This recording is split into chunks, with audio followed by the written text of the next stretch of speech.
여러분 반갑습니다. 여러분의 멘탈 전도사 천마스입니다. 오늘 장이 좀 그렇게 썩 좋진 않네요. 코스피는 좀 여러분 아시다시피 빠지는 것 같고 코스닥이 조금 오르는 것 같은데, 하여튼 코스피하고 코스닥하고 좀 엇갈리는 그런 흐름을 보이고 있다는 거 참고하시면 좋을 것 같습니다. 하여튼 여러분 힘내시기 바랍니다. 삼성도 조금 빠지는 것 같고 그렇게 썩 좋지는 않는 것 같네요. 오늘 젠슨왕 엔비디아 CEO가 중국의 딥시크 챗봇이 훌륭하다 이러면서 딥시크 충격이 엔비디아한테는 오히려 호재다 이렇게 주장을 합니다. 오늘 실적 발표 직후에 컨퍼런스 콜에서 딥시크가 AI 모델을 대중화해서 더 많은 칩이 필요할 것이다 이렇게 언급을 했고요. 당초에 생성형 AI 기술 주도권이 엔비디아가 제공하는 고성능 칩에 달려 있었다면은 충격과 AI 칩으로도 고품질의 답변을 내놓는 딥시크의 등장으로 엔비디아의 독점적 지위가 흔들릴 거라는 전망이 좀 많았었죠. 그런데 황 CEO가 그러나 이 같은 분석을 정면으로 반박을 합니다. 그런 딥시크는 환상적이다. 세계적인 수준의 추론 모델을 오픈소스로 제공했기 때문이다. 이렇게 평가를 했고, 그는 딥시크도 과거 AI 모델보다는 더 많은 칩이 필요한 추론 모델을 대중화했다고 합니다. 이런 AI 모델을 대중화해서 엔비디아 칩 수요가 더욱 증가할 가능성이 크다고 이제 덧붙인 거죠. 그리고 중국과 관련해서 바이든 행정부 말기에 그 강화된 대중 수출 통제로 엔비디아가 중국에서 사업을 하는데 어려움이 있다고 이제 밝힙니다. 수출 제한으로 중국에서 회사 매출이 약 절반으로 줄었고요. 화웨이를 포함해서 중국 업체들과 경쟁도 좀 고조되고 있다고 언급을 하죠. 미국이 대중 제재를 강화했는데 했지만은 중국 개발자들이 이 소프트웨어 개발을 통해서 수출 통제를 우회할 방법을 찾을 가능성이 높다고 전망을 합니다. 엔비디아는 이날 시장의 예상을 상회하는 실적과 전망을 발표를 했는데 시간의 거래를 1.49% 하락을 해서 마감을 했고 투자자들의 눈높이가 너무 높기 때문이라고 그래요. 그래서 이런 이야기들도 있었다는 거 한번 참고하시라고 합니다. 아침에 저도 새벽에 들어보니까 여러 얘기했는데 역시나 대단하더라고요. 엔비디아. 진짜 제가 봐도 저런 기업 하나만 있으면은 대한민국 진짜 먹고 살겠더라고요. 부러웠습니다. 중국 기술 기업들의 주가가 올 들어서 미국 기술주를 앞지릅니다. 저비용 고효율 AI 딥시크 등장 때문에 중국의 AI 랠리가 이제 시작이 됐어요. 그리고 중국 정부가 규제 완화로 돌아섰습니다. 기폭제가 됐는데 인베스팅닷컴에 보니까 중국 대표 빅테크 기업이죠. 비아디, 알리바바, 텐센트, 샤오미 올 들어서 평균 47.9% 올랐습니다. 중국의 IT 기업 알리바바가 68.3, 샤오미 65.5, 비아디 37.2, 텐센트가 20.5% 올랐더라고요. 미국의 대표 빅테크 7개사 M7 중 가장 수익률이 좋은 메타가 12.4%에 그쳤는데 오히려 M7보다 중국이 훨씬 나았습니다. 중국의 ETF 수익률도 압도적입니다. 코스콤 ETF 체크해보니까 전날 기준 상장된 44개 중국 ETF 가운데 타이거 차이나 항생테크 레버리지가 1개월 수익률이 62.8%입니다. 이어서 코덱스 차이나 H 레버리지 40.2%, 타이거 차이나 전기 레버리지 30.2%. 이렇게 국내 상장된 미국 ETF 212개 종목 중에 1개월 수익률 1위인 에이스 미국 30년 국채 선물 레버리지가 8.7%보다도 압도적으로 높았다. 전자상거래 클라우드 서비스 1위 기업인 알리바바가 중국 기술주 강세를 이끕니다.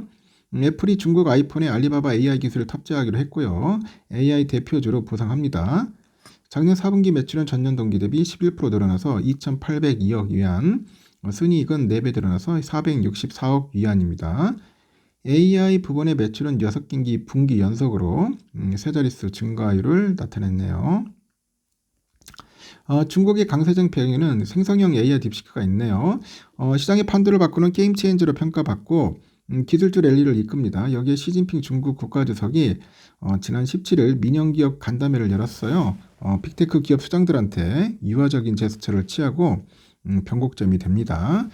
공동부유를 내세워가지고 규제를 강화하던 중국 정부가 선불원으로 돌아선 거란 해석도 있습니다.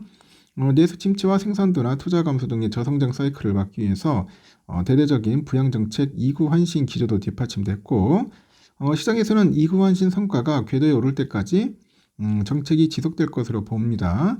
앞서서 전기차 그리고 가전 소비가 반등한 뒤에 올해부터는 휴대폰 등으로 범위가 이제 확대가 돼요. 1월 27일 딥시크 R1 발표를 시작으로 AI 로봇 관련주들의 상승세가 이제 이어지고 있고요. 시진핑 주석의 민영기업 좌담회 개최 및 딥시크 R2가 오는 5월 초에 발표 예정을 앞당길 수 있다는 외신 보도가 있어서 중국 기술주 상승세는 상반기 지속될 것으로 예상합니다. 월가 투자은행도 낙관론으로 돌아섰는데 모건에서는 20일 중국 주식에 대한 하락 전망을 철회했고 모건에서는 지금까지 외국인 자금 유입이 제한적이었기에 글로벌 투자 자금이 유입될 가능성이 한층 높다고 합니다. 중국 증시는 이달 초에 강세장에 진입을 했지만 아직도 오를 여력이 남았다고 하죠. 홍콩 H 지수는 목표를 종전 6,970에서 8,600으로 23% 상향을 했고 17일 골드만삭스가 딥시크 등장을 배경으로 해가지고 AI의 광범위한 도입이 기업들의 수익 성장을 가속화한 거죠. 그래서 2천억 달러 정도 추가 자금이 유입될 것이다. 그렇게 보고를 하고 있는 것 같습니다. 하여튼 좋은 일들이 좀 있는데 대한민국이 좀 아쉽네. 우리도 딥시크 같은 걸 만들어야 하는데 아직까지 못 만들고 있다는 게 좀 안타깝습니다. 현재 삼성은 56,500원 정도 현재 왔다 갔다 하고 있고요. 그리고 우선주도 아까 말한 것처럼 46,900원 정도, 거기서 47,000원까지는 가긴 가는데 조금 아쉬워요. 현재 지금 보니까 중국 상해 지수가 0.53% 빠집니다. 심천정합 0.85% 빠지고 있고 홍콩 항생 0.72% 하락, 홍콩 H 1% 정도 하락하고 일본 니케이는 0.15% 정도 현재 오르고 있네요. 그리고 대만은 0.84% 빠지고 있고 환율은 1441원 정도 하고 있습니다. 그 정도로 하고 있다는 거 참고하시면 되겠습니다. 주식 투자는 여러분 쉽게 생각하면 안 됩니다. 상당히 힘들 수도 있어요. 힘들고 어려운 길을 갈 수 있다. 그렇게 보시면 됩니다.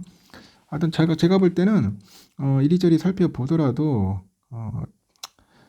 일단 보수적으로 접근을 하셔야 할 것 같아요. 너무 이렇게 여러분 내가 여러분의 힘을 꺾는 게 아니라 항상 좋을 때도 있겠지만 안 좋을 때도 있어요. 또 어떻게 보면 항상이라기보다는 지속적으로 계속 횡보하고 하락할 수도 있습니다. 실적이 잘 나왔는데도 빠지는 거 보세요. 엔비디아 아침에 실적이 잘 나왔더라고. 근데 주가가 빠져 또.